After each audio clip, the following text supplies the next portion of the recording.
President-elect Donald Trump will be sworn in as the 45th president of the United States on Friday, but the inaugural celebration is already underway in our nation's capital. Mr. Trump and his family arrived in Washington on Thursday. He came in on a military plane at Maryland's Joint Base Andrews at around noon. Several hours later, Mr. Trump and Vice President-elect Mike Pence laid a wreath at the tomb of the unknown soldier at Arlington National Cemetery.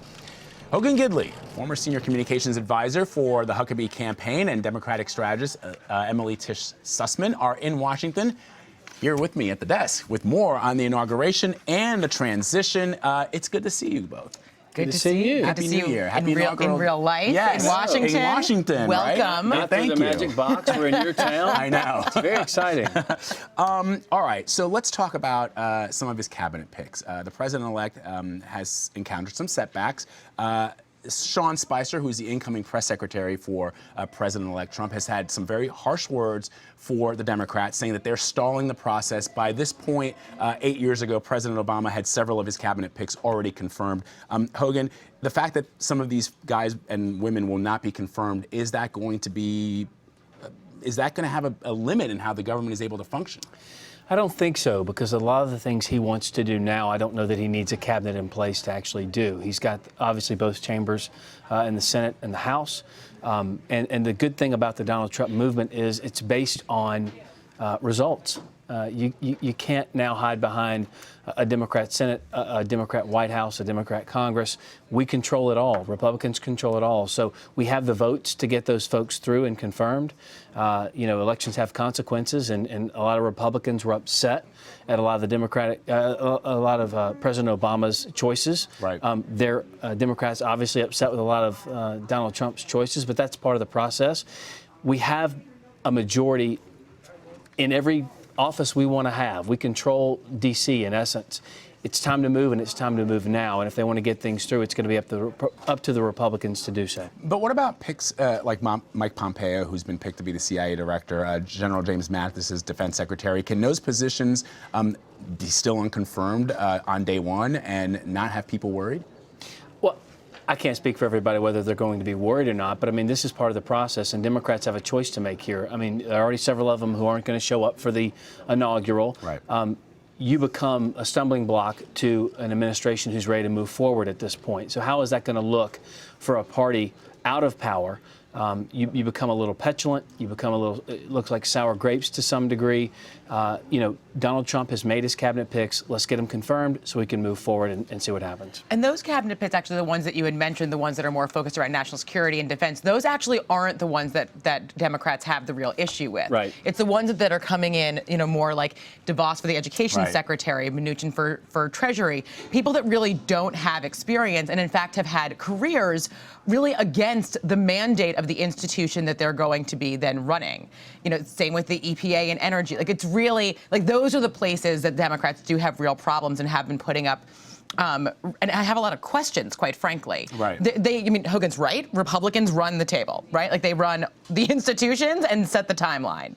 And so Democrats are actually just trying to get some answers. A lot of the paperwork has not been filled out before they go into the hearings. The hearings will be cut off quickly. And when these nominees are coming before the Senate, the committees in their hearings, they're not fully prepared. And new information is coming out. One of the nominees just yesterday had said that he did not know that he needed to disclose $100 million in assets. That was something that he wasn't sure that he should put on there. Right.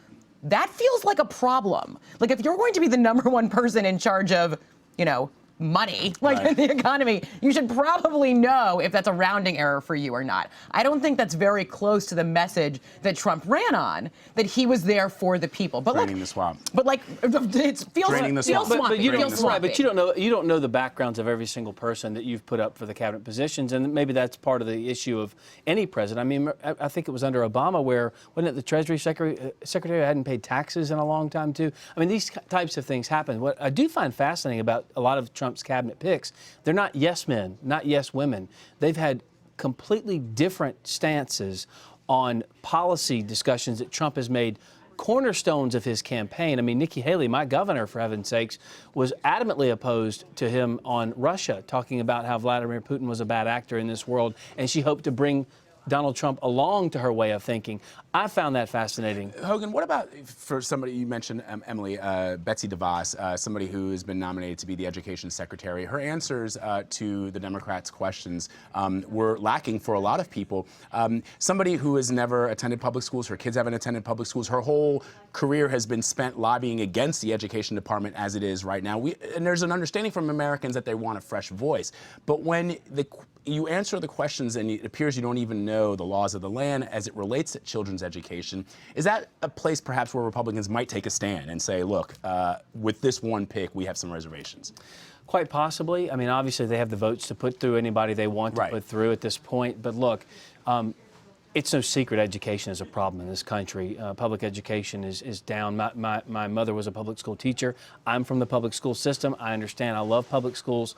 And in fact, when I worked for Governor Huckabee, his children were the first children in the history of the state of Arkansas that all of his children were the first children in the history of the state of Arkansas whose dad was the governor that actually went through the public school system. I'm a public school advocate, but there are some serious problems out there. The question, though, remains, will Republicans take a stand on that particular issue, considering one of the biggest things that Republicans have been talking about for so long is getting rid of Common Core, having more choices for kids, allowing parents to choose what's best for their children as opposed to the state dictating that. I'm just unclear whether she's going to make it through or not. Yeah, I mean, I think the point is that I think the Republicans would have more credibility if they did take a stand. These nominees are swampy and unclear on what the departments do and unclear on what the law is. You know, the Dr. Price, who's the congressman who's nominated for HHS secretary, it looks like he actually used inside information in Congress to enrich himself. I can't Those are the think, allegations. I mean, those are the but he actually said it. But He actually said it himself during his confirmation hearing. So like that just doesn't feel, that couldn't feel any different than what Trump was championing and what he ran on. So Republicans would have more credibility. We're going to have to leave it, but I have a question for you, Emily. President Obama in his last press conference said that he expects at some point that he might speak out on things that he feels very strongly about. A lot of Americans are wondering, look, when he became president of the United States, George W. Bush said, I'm going to leave him to it. He's the president right now. It's not my place to speak out on what he decides to do. Shouldn't President-elect Trump be afforded the same courtesy? Look, I think we're in different times. I think the rule book is thrown out. I think everything is new. Obama himself is an anomaly in that he is such a young president, and that he has so much time and career ahead of him. And considering the fact that Trump ran and is saying on day one that he's going to actually reverse many of the things that Obama did, I don't think it should be a surprise to say that he'd actually want to stand up and defend his legacy. But if he starts painting of those paintings with the dogs, I'm in. Thank you guys so much for being here. Hogan Gidley, Emily Tisch Sussman, always good to see you. And in D.C. Love it. We're here. All right.